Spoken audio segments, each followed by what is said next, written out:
Hello everyone, so today we're going to be talking about 5 manga I read recently that are kind of spooky. Some of them are more spooky than others, but they're volume 1s of a couple different series that I wanted to try recently. Some of them have been on my shelves for a lot longer than others. Some of them are pretty new releases, so I'll just give you my thoughts on them. The first one is Shadow's House. This is the newest release out of these titles. This is about a mansion which is inhabited by these people here who are humans, I think, but they basically don't have faces, so they somehow come upon these dolls. It's not really explained how, but there are these dolls who act as their faces. So this one so far looks a lot spookier than it is. In this first volume, it's pretty much a slice of life between these two girls. This one is very much a klutz, and she's supposed to clean the house because when these people are angry or upset, they give off soot, so she's basically going around cleaning up all the soot all the time. And she was kind of just created, so she's not great at it. She's very clumsy, so it's kind of her learning what she's supposed to do. So again, so far, it is not creepy at all, but towards the end, there's some conflict introduced, and I think it could become a little bit creepy. I think it has the potential to get creepy. So I will be excited to see that if it happens. The other thing I want to say is the art in this is adorable. You can kind of tell on the cover, but inside the characters are drawn super cute. She's just adorable. So yeah, the art is really, really nice, especially the characters. They look really cute. This first volume is very, very slice of life, but I feel like there's definitely some undercurrents of mystery happening. So I'm going to give this 1 or 2 more volumes to see what I'm thinking of it. But don't go into this thinking it's going to be super scary or anything. It's not. So maybe it's a good Halloween read for people who don't like the super terrifying horror manga that I like. So yeah, depending on which direction the next couple volumes go, we'll decide whether I keep reading it or not. The next thing I read for this video was The Witch and the Beast Volume 1. I don't want to talk about the synopsis of this series too much because this was definitely not what I was expecting when I bought this manga and read it. I hadn't really heard anything about it except for people really liked it. And for some reason, in my brain, I saw these covers and I thought it was kind of a romance. It's not a romance at all, but I thought that for some reason. So this was definitely not what I was expecting. I really enjoyed it. I will say, it's basically about a character who is cursed by a witch, and they're kind of hunting down the witch, and other things happen. So I don't want to talk about it too much because I feel like this is one that you should go and read and see it for yourself, what it's about.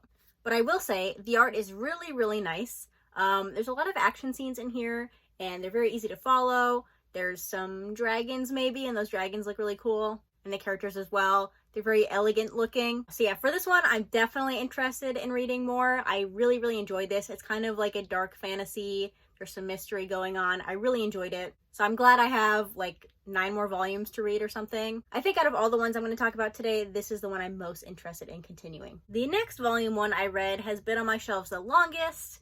For context, I won this in a giveaway from Yen Press on Twitter. Originally, they were giving away Ibitsu, which is a horror manga, which I've read, and unhauled.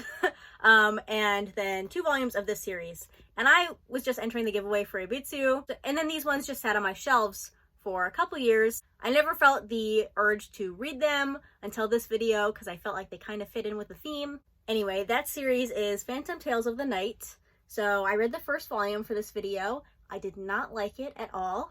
But I'll give you a synopsis first, kind of, even though I don't know. So basically, this guy owns an inn. At the beginning of the manga, there's a boy who's being chased by something, and he comes across this inn, and the innkeeper offers him a safe space to stay in return for one of his secrets. So the first chapter follows that, and the second chapter follows something else, but also involving this character and secrets, and then the third chapter follows something else. So far it's episodic, which is not inherently bad. That's not my problem with the series so far. My problem here is that this character is at least morally gray. He's not a good guy at all. And he basically judges these humans for some reason. And he goes on these long monologues about why this character is evil or bad and why they deserve what happened to them. Blah, blah, blah, blah. Just pages and pages of monologues of why these characters made mistakes in their lives and they are not deserving of redemption. So I already don't care for really long villain monologues, even though this guy is kind of a villain, kind of not. Anyway, I don't care for monologues like that, but in these long monologues, he doesn't say anything interesting. I'm thinking especially in the second chapter in here, there's a character who is basically jealous of her sister, and you learn that very early on, and things happen, and at the end, this character guy says that, oh, she is evil because she was jealous of her sister, which you already know that from the first page, basically. So yeah, hopefully that made sense. It might be kind of confusing without the context, but I didn't like this at all, really. I do have the second volume, like I said. I am not even sure I want to read the second volume because of how much I didn't like this, but I will give it a shot just because it's sitting right over there on my shelves. I will say, this was probably the spookiest one out of all of them in this video. It definitely has some body horror going on, which I always appreciate. And the art, obviously, is amazing. Actually, the art in every single manga I read in this video was great. The cover art in particular is really, really amazing, especially some of the later volumes. So I kind of wish I liked it because I'd love to have these volumes on my shelves. But so far, not going very well. Like I said, I'll give the second volume a try, but after that, very easy drop from me. After that, I moved on to something very different. So I read Vampires Volume 1. This is a vampire yuri manga. It starts out with this girl who is attending her grandmother's funeral. She comes across this vampire girl who she is instantly interested in, and it seems that they're hinting at that this character might have some kind of connection to her grandmother, so I'm sure we will learn that in later volumes. This character also has a goal. It's kind of a dark goal. I don't want to spoil it just in case it's kind of a spoiler, so I don't want to mention it, but I will say I really enjoyed this one. There is definitely a plot happening. I'm not sure where the plot's gonna go, but there's a little sprinkling of a plot. Again, the art is really nice in this. I'll just show you a brief panel here. The characters are drawn really well. So, not anything groundbreaking from this so far, but I'm interested to see where it goes from here. Ever since I read the original Dracula novel, I've really been interested in reading stories about vampires for some reason, just to see what they do with the trope of vampires, and kind of if they connect it to any themes from the original novel. That's kind of nerdy, but whatever. So I'll pick up the second volume from this, and we'll see what direction it's gonna go. And then lastly for this video, I read the first volume of Welcome Back Alice by Shuzo Oshimi. So the first thing I want to say about this is I appreciate how Shuzo Oshimi is always able to write uncomfortable stories about himself with seemingly no embarrassment at all. Some of my favorite parts of Shuzo Oshimi's works are at the end in the author's notes, where he kind of explains his thinking with creating the manga he's writing. And every single one of those, you'll see a part where he says that this manga connects to his personal life in some way, which is interesting to me because he writes some really dark stuff. So the fact that he can connect that back to himself, it just makes me really curious about the guy. I know, obviously, manga authors will put a part of themselves into pretty much every manga that they create, but I don't think it's as obvious when reading the manga as it is with Shuzo Oshimi. Anyway, for this particular manga, you've probably heard about it, but I'll just go over it very briefly. It opens with these three characters in middle school, I think, or elementary school. Middle school, I think. Something happens, and they are separated. This character moves away, and then later on in their first year of high school, comes back dressed as a girl. Not only does this character appear different, but they're also acting very, very different from the beginning part of the manga. So based on reviews and things I've heard about this, I thought this was going to be way more uncomfortable than it is. I mean, don't get me wrong, it's not a happy-go-lucky manga. There's definitely some uncomfy things happening. But if I compare it to all the other Shuzo Oshimi works I've read, this one is very, very low on the uncomfortable scale so far.